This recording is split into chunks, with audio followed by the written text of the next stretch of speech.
दोस्तों प्रॉपर्टी को लेकर हमेशा डिस्प्यूट रहते हैं, चाहे आपकी अनसेस्टर प्रॉपर्टी हो या फिर आपकी सेल्फ एक्वायर प्रॉपर्टी हो, किसी भी तरीके की प्रॉपर्टी हो, उसमें हमेशा वाद विवाद बने रहते हैं। तो आपने यदि कभी आप कोर्ट गए होंगे तो आपने वहां पर देखा होगा जो सिविल कोर्ट है वो भरे पड़े हैं, उनमें इन्हीं तरीके के मुकदमे लाखों की संख्या में है। तो यदि इतनी ज्यादा भीड़ है, संपत्ति को लेकर इतने ज्यादा विवाद है, तो जो इससे जुड़े कानून है उसकी जानकारी भी आपको होना जरूरी है। तो आज हम सुप्रीम कोर्ट के एक जजमेंट की बात करेंगे, जो बहुत ही महत्वपूर्ण जजमेंट है संपत्ति को लेकर के। सुप्रीम कोर्ट ने बहुत ही महत्वपूर्ण जजमेंट दिया है। तो यदि आप जानना चाहते हैं तो अंत तक वीडियो में बने रहे।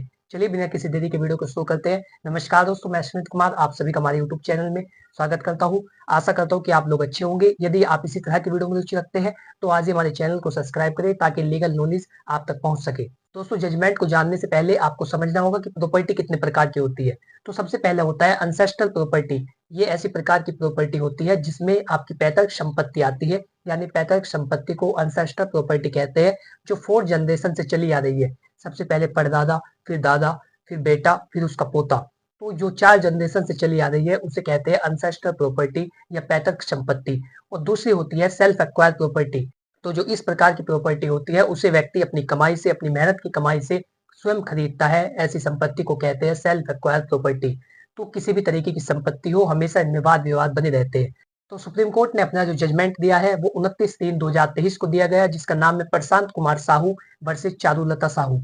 इस जजमेंट के क्या फैक्ट्स थे? तो इसमें एक व्यक्ति था जिसकी अनसेस्टर प्रॉपर्टी और सेल्फ एक्वायर प्रॉपर्टी दोनों प्रकार की काफी सारी इसकी जमीन थी, काफी सारी इसकी संपत्तियां थी। तो जिस व्यक्ति की संपत्ति थी उसकी डेथ 1969 में हो गई। दोस्तों इस व्यक्ति की डेथ के बाद इसके 3 बच्चे थे। सबसे पहला इसका लड़का और 2 इसकी लड़कियां थी। तो 10-12 साल तक संपत्ति को लेकर के कोई विवाद नहीं हुआ। लेकिन 1980 में चारुलता ने सिविल कोर्ट में एक केस दायर किया जो पार्टीशन के लिए था, यानी कि उसका हिस्सा उसे दिया जाए या उनके हिस्से बांटे जाए।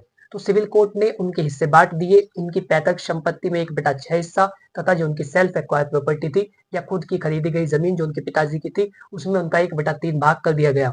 तो चारुलता ने फिर अपना भाग ना लेकर अपने भाई से, जो उसका भाई था प्रशांत कुमार साहू, उससे कॉम्प्रोमाइज कर लिया, उससे सेटलमेंट कर लिया, उसे कुछ पैसे देकर के अपनी जो जमीन थी वो उसे सरेंडर कर दी। इस स्थिति में जो उसका भाई था प्रशांत कुमार साहू, वो फिर हाईकोर्ट में गया। उसने कॉम्प्रोमाइज डिक्री का आदेश पारित कराने के लिए अपील दायर की, लेकिन हाईकोर्ट ने उसकी अपील को निरस्त कर दिया।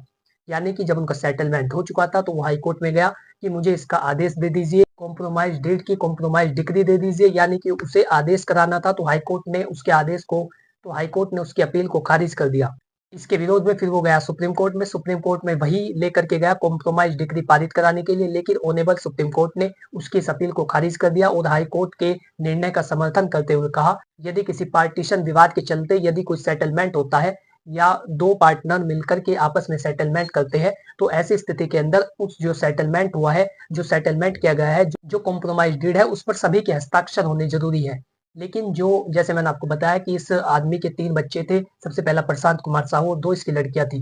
तो केवल 2 ने सेटलमेंट किया, चारुलता साहू और उसके भाई प्रशांत कुमार साहू ने।